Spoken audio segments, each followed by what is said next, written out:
Hi, my name is Blair Lewis, and this is my Module 5, Barriers in Web 2.0.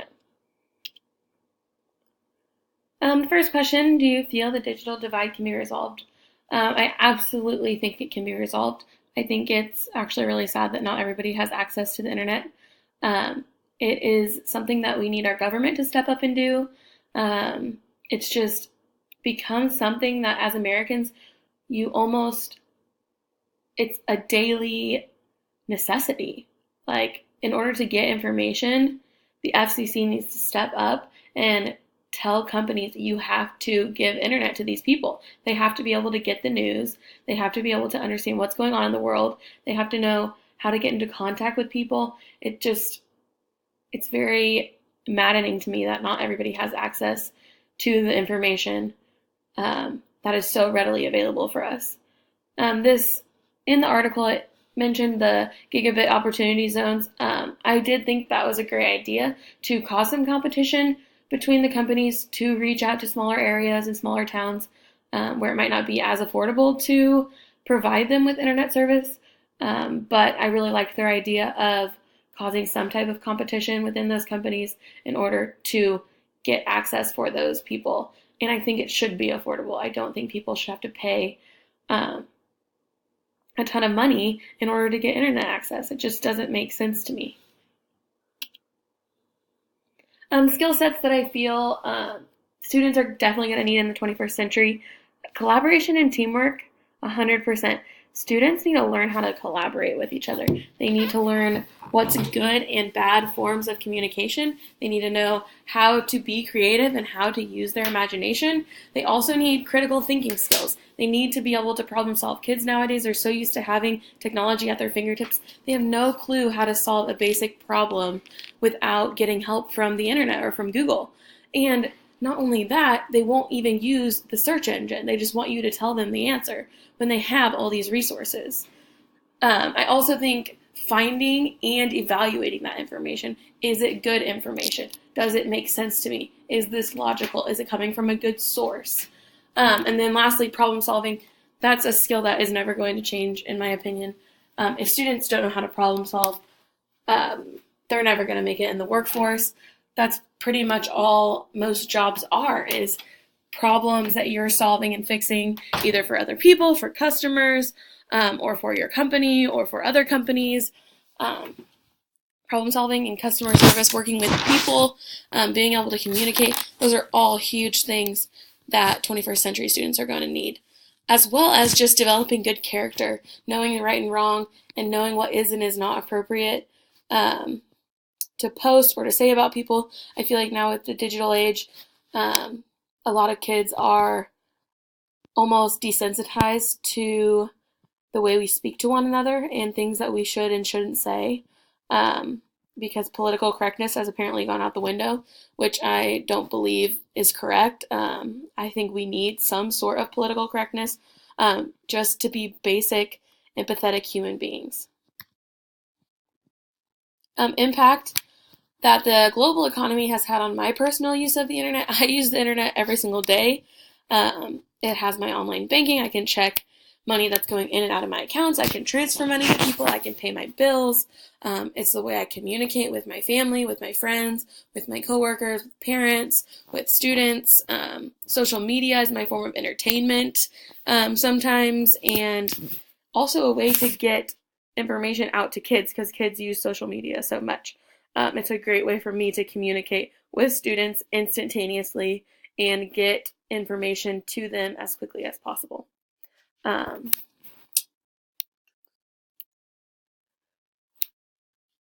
Technology training, do I still need to effectively integrate technology in my current position?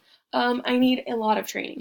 I am definitely not someone who is technologically savvy. I need workshops, I need professional development, I need people that have skills, and I want someone who's also been in my shoes as a math teacher in a large high school where we're not necessarily one-to-one yet, but we might be. I can definitely use someone in that position in my like situation to teach me how they've integrated technology into their lives. My school is not necessarily not equipped with 21st century technology, but it's also definitely not the most futuristic, not fashion forward, but 21st century technology forward district. For being so huge and being in such a wealthy area, we actually don't have one-to-one yet. We're supposed to have MacBook Pros for all of our students, which has been postponed. Um, because we don't have the infrastructure really to roll them out yet. And also, we've had a lot of complaints from one of our schools who did pilot the one-to-one MacBooks this fall. So I'm honestly not getting my hopes up that we're going to get them anytime soon. We might go back to the drawing board and find a different form of technology that people think would be better for kids. As of now, the only technology I really have is this smart slate, which I honestly could hardly get to work. I don't like it because it's difficult to use. It's actually fairly old. A teacher before me left it for me, and I just happened to figure out a way to get it plugged in and working. But our district actually does not support these smart slates anymore and will not come and help me fix it if it does break. We have iPads for our math teachers, but we are not allowed to have Apple TVs in our room yet. And we have overhead projectors, so my iPad actually isn't useful in any sort of capacity because I can't utilize it in my classroom. So that's really frustrating. It ends up being kind of just a personal device that sits in my drawer. Um, a lot of math teachers just use it to entertain their kids, which is very frustrating. Um, but yeah, we haven't made very much progress from the old overhead projector, honestly. Our classrooms aren't completely out of date or anything, but our technology is definitely lacking, and I believe that we need to upgrade and update in order to stay a competitive district. Some advantages of innovative practices in schools. I just think it's making students more marketable and more ready for the real world. Navigating computers, looking up information online, understanding what you're reading, what is true, what is not true. It's huge if you can teach that in a school setting. It's amazing the soft skills and the little things that kids don't learn in college because they're learning so much technical things that we do need to teach in high schools. And if you have the technology to do so, it really is a benefit. Some disadvantages I definitely see are the overuse and abuse of technology. Um, Being innovative is amazing, and using technology is amazing, but until I am not judged by the almighty ACT to get my students into college, it's hard for me to buy into some of the innovative practices and project-based learning and stuff like that. I also see that kids cannot survive without technology, and it really bothers me that it's really become an addiction, and it's a huge disadvantage to us as teachers at school when kids can't put their cell phones away because they're so distracted by them. I have experienced a ton of problems with cyberbullying and inappropriate internet use with students being in a high school. Snapchat and Instagram primarily. Kids send those instantaneous photos that apparently disappear on Snapchat after 10 seconds. But videos and things that they say to each other are absolutely awful, but they think that it's just going away because it disappears in so many seconds. Well, people are screenshotting things, sending them to friends, posting them on Twitter, Facebook. Those images are out there forever, and these kids are ruining their lives, honestly, because in 10 years from now, those images are going to come back up when they want to be something important or do something important with their lives, and it's really going to come back to bite them.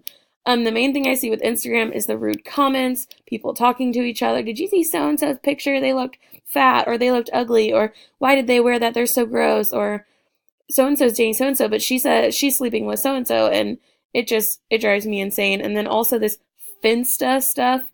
It's a fake Instagram account that students have, and apparently they have very trashy names, and they're things that they hide from their parents, and they post really risque and inappropriate pictures on these Finstas. So they have their regular Instagram account where their parents think they are, and then they have a fake account with all of these rude, inappropriate, sexual drugs, alcohol pictures get posted to that account. Well, that account is still linked somewhere to an email account that they own. And so people can easily tell whose it is, and it's caused a ton of problems for us. And when it comes to bullying, it's caused a ton of problems with the comments. Overall, I am very into technology and learning a lot more about it. But this is my presentation. Bye, guys.